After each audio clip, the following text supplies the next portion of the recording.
solve problems? Think digitally. Can you monitor the environment, and can you understand technology beyond pressing buttons? Can you also build systems that work?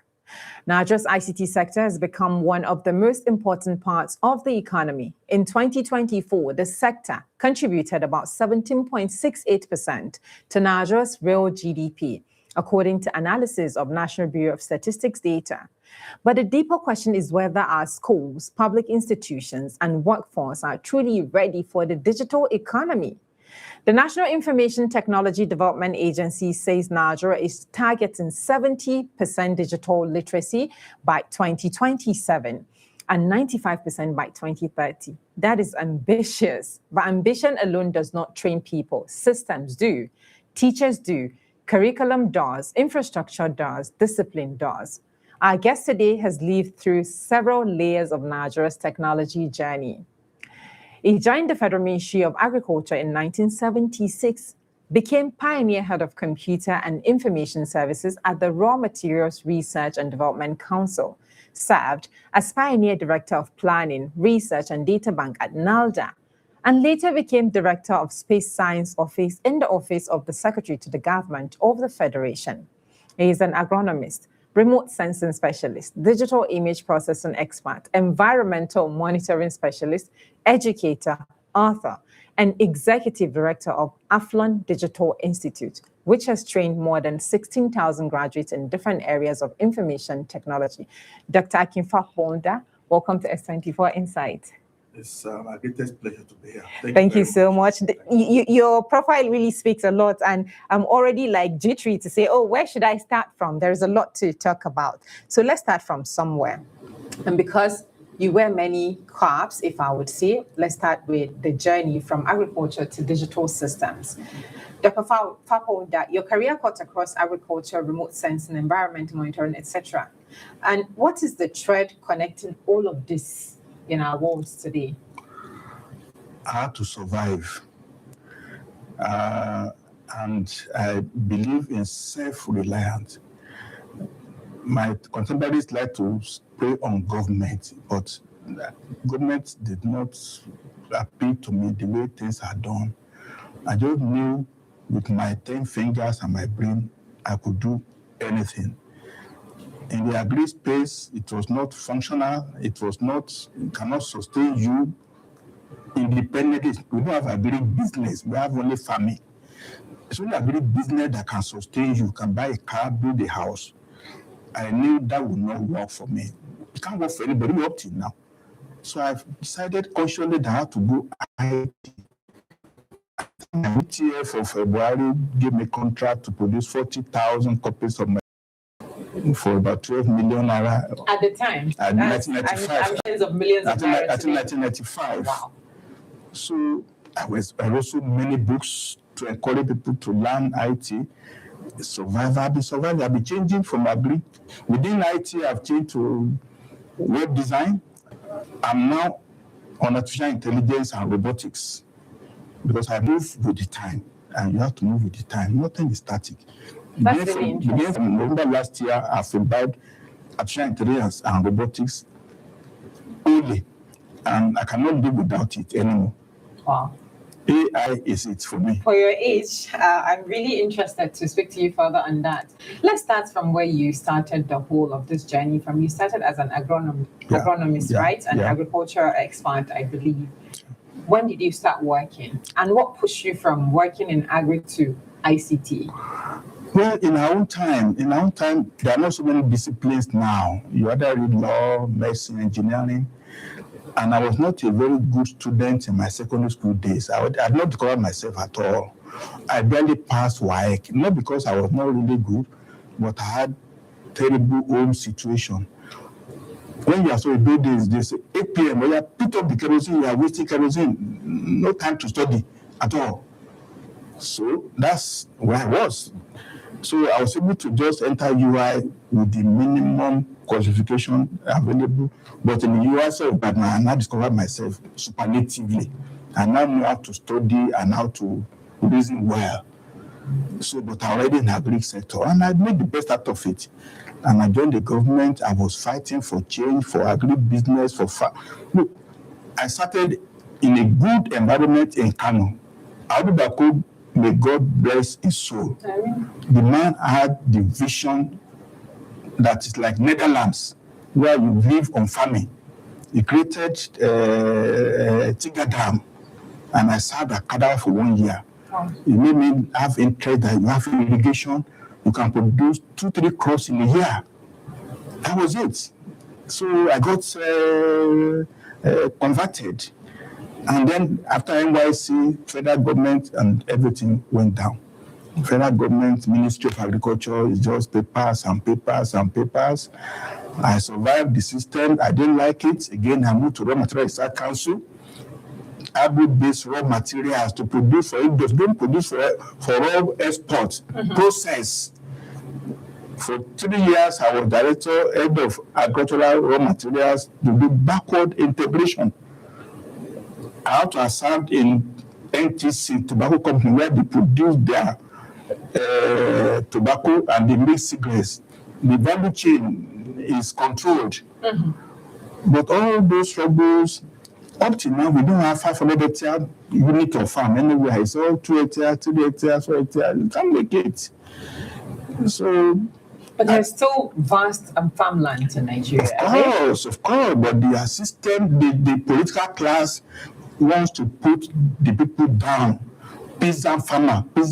You give me a small bag of fertilizer, a small bag of tractor. They don't want to empower you to have tractor, to bulldozers, shellers, to clear land. And then when you go, look, I have a friend who produced about 50 hectares of cassava. He died because the cassava grew up. Not to harvest the cassava from the ground.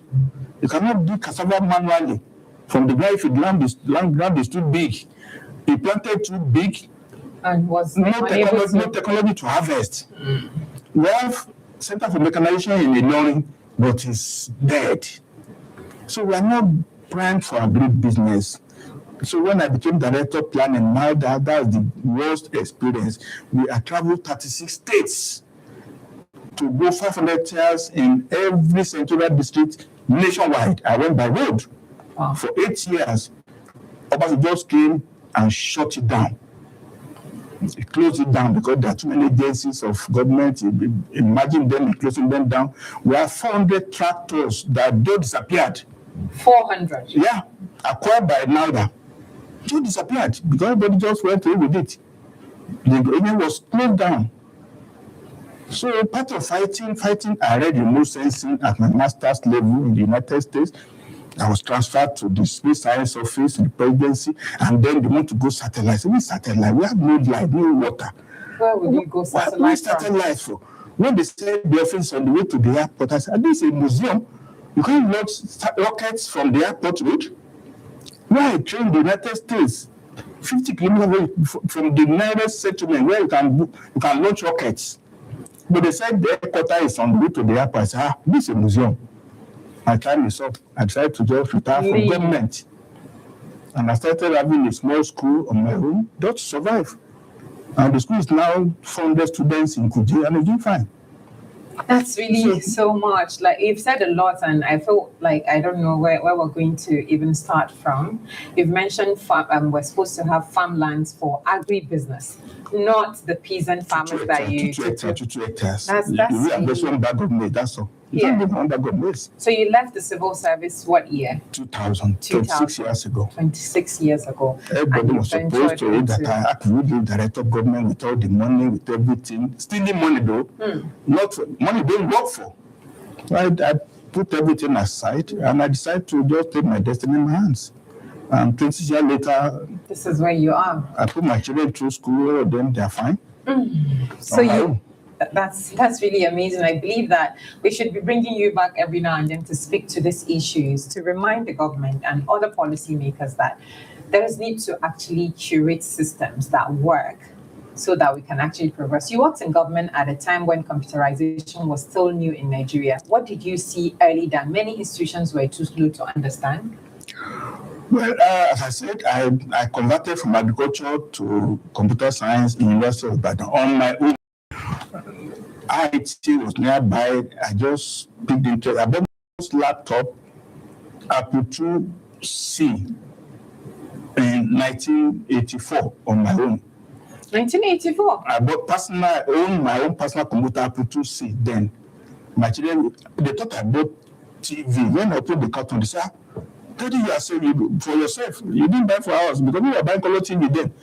I invested my own cash money to buy personal computer in 1984. 1984, there were computers. And I was making money from my colleague also, but then we were doing regression analysis and all that. I was taking them 20 naira, 30 naira, 40 naira. I was making money from them because they could not analyze their own data. They did masters. So terminology to me just came to the fore. And when I got to, I rose rapidly because of the way I've evolved. I was head of agriculture and raw materials. But the computer person then doesn't know what she was doing. I would dabble into it. My boss then, Tari Bisala, would say, you are a good person. Why you put your mouth in computer? I say, but I have computer too. I run it.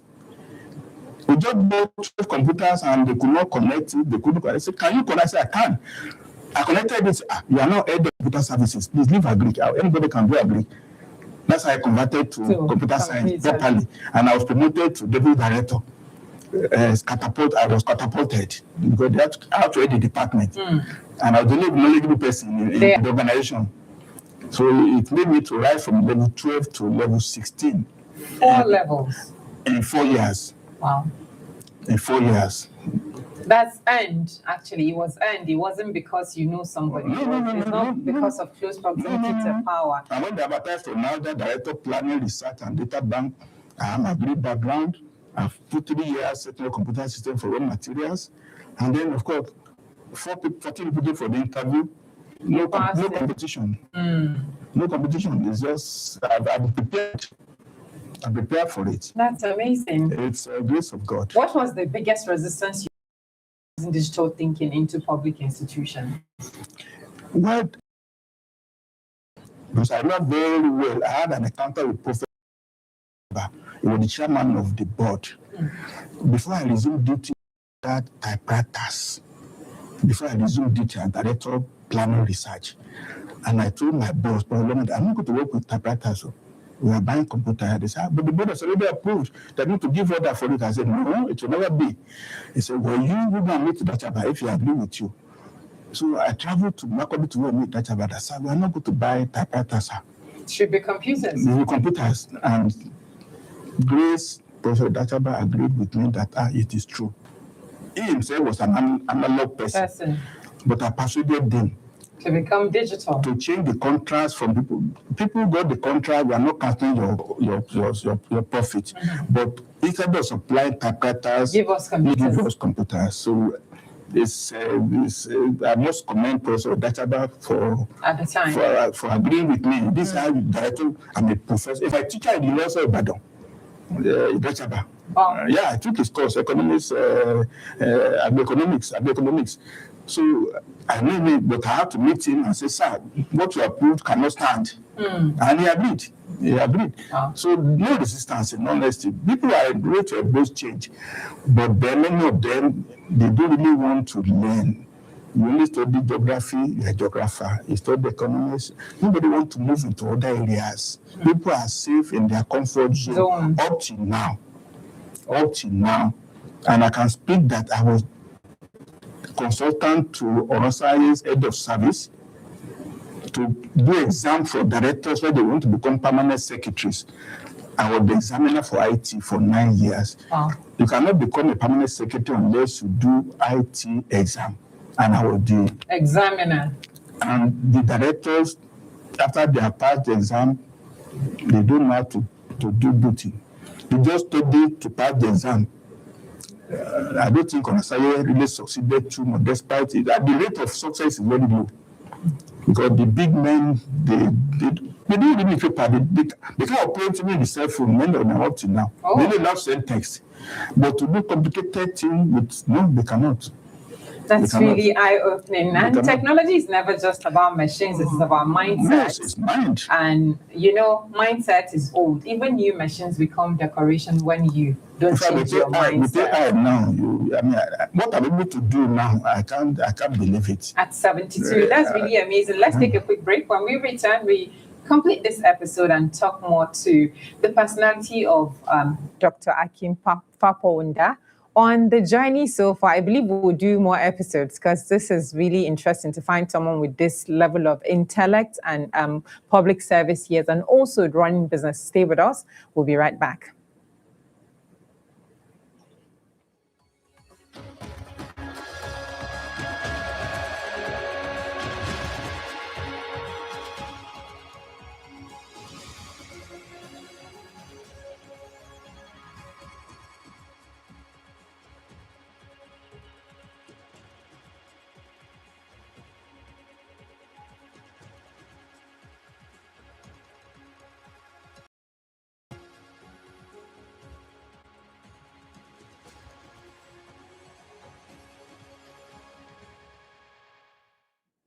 Welcome back. If you're just joining us, it's so S24 Insight, and we've been speaking to Dr. AKIN FAPOHUNDA, a very revered person in the agronomy and also digital space. I think it's a lot to unpack what Dr. FAPOHUNDA would be able to speak to, but let's quickly do a few more things before we call it a wrap on the show. Welcome back to the show, sir. Thank you very much. And let's talk about Nigerian Now, which talks about digital economy, artificial intelligence, data, cybersecurity, and innovation. But what is the real state of digital literacy in the country from your experience? I must comment, not everything is bad in Nigeria. Some people are really working hard. 2025, NUC has launched a new curriculum for the universities, first class. 2025? Yes. Created so many degrees now. Subjects are to be in polytechnic, they are now university. You have BSc fashion design now. They are all embedded.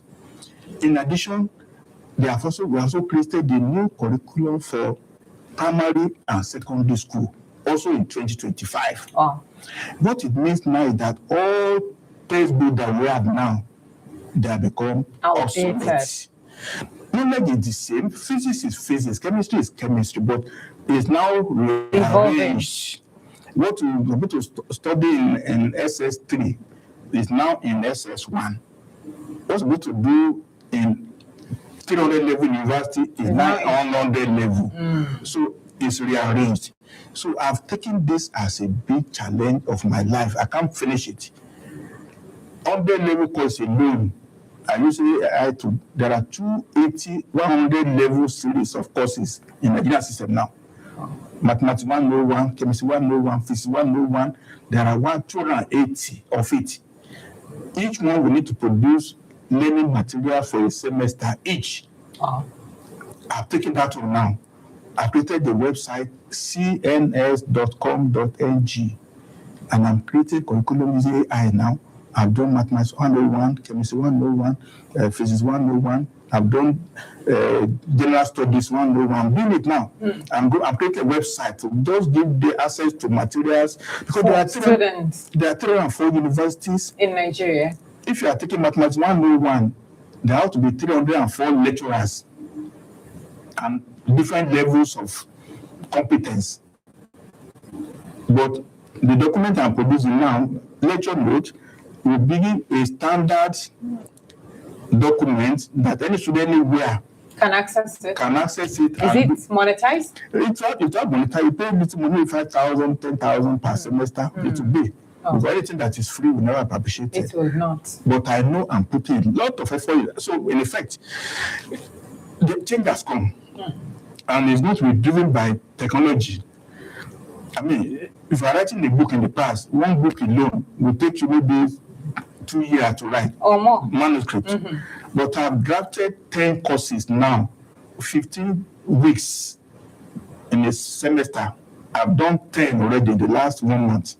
Using artificial intelligence resources. Tools. So change is coming. Change is coming. It's like you have a child in your house. You will not know the child is growing, but a visitor came to you last year and comes today. You will say that the child has grown up. Yeah. But you know the child, you not realize it.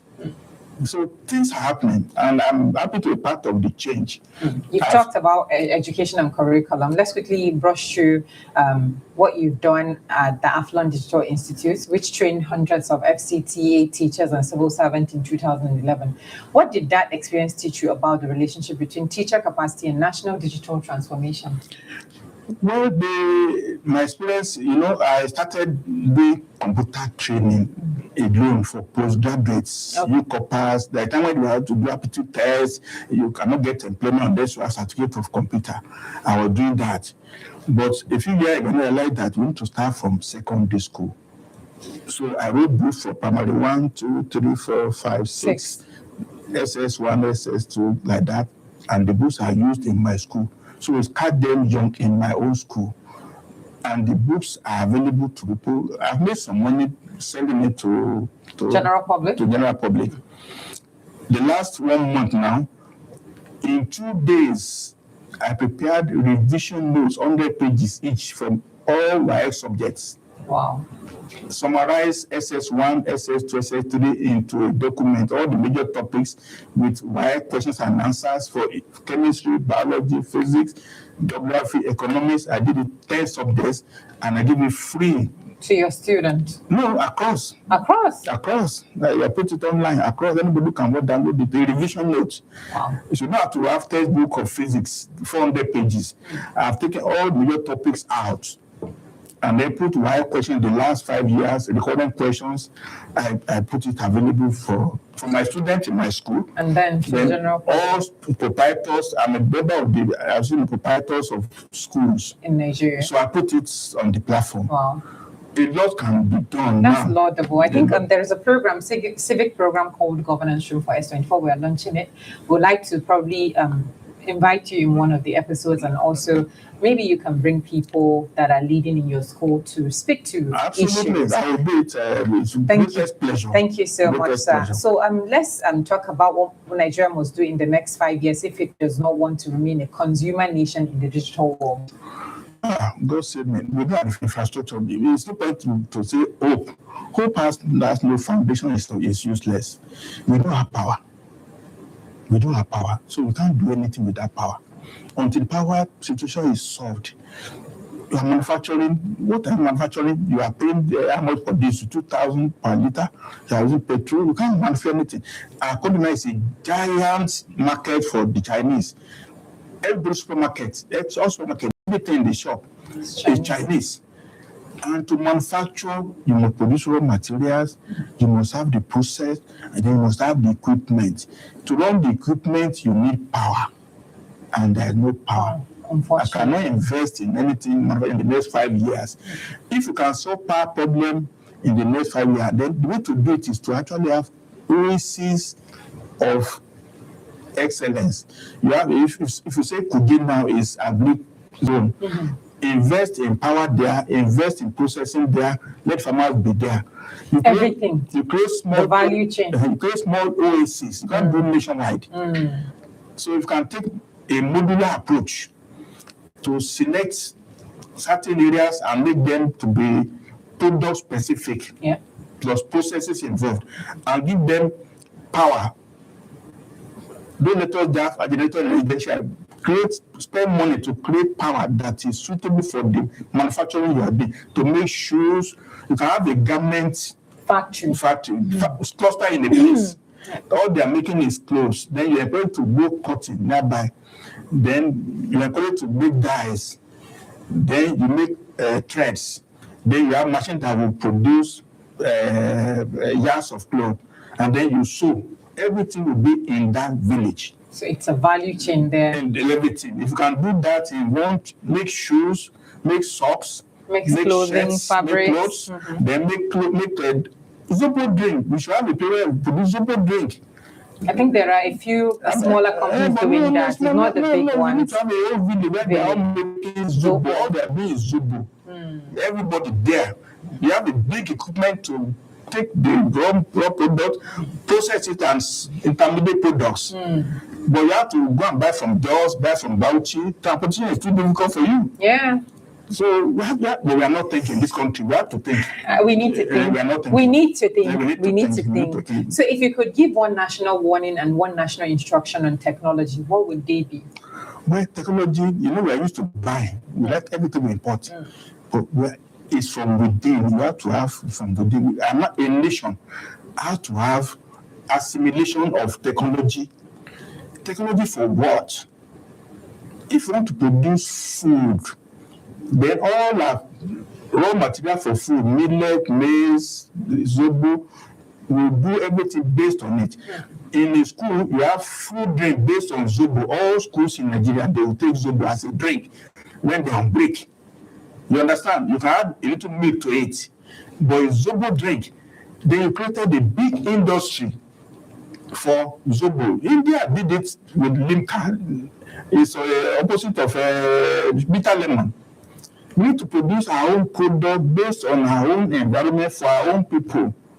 If you're making fura or you're making ogi, everybody must take pap and you add a little protein to it, but nationwide.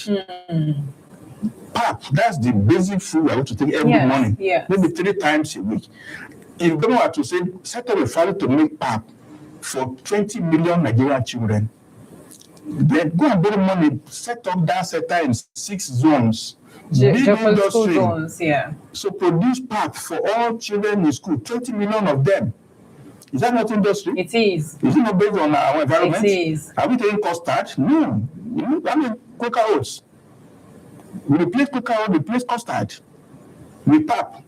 45 with I just pray that the appropriate people would watch and listen to this, take lead, and also maybe look for you to speak on the way to do implementations and blueprints. All ideas are there, but the politicians now, they're not interested. They need 50 million to get form. That's what they're interested in.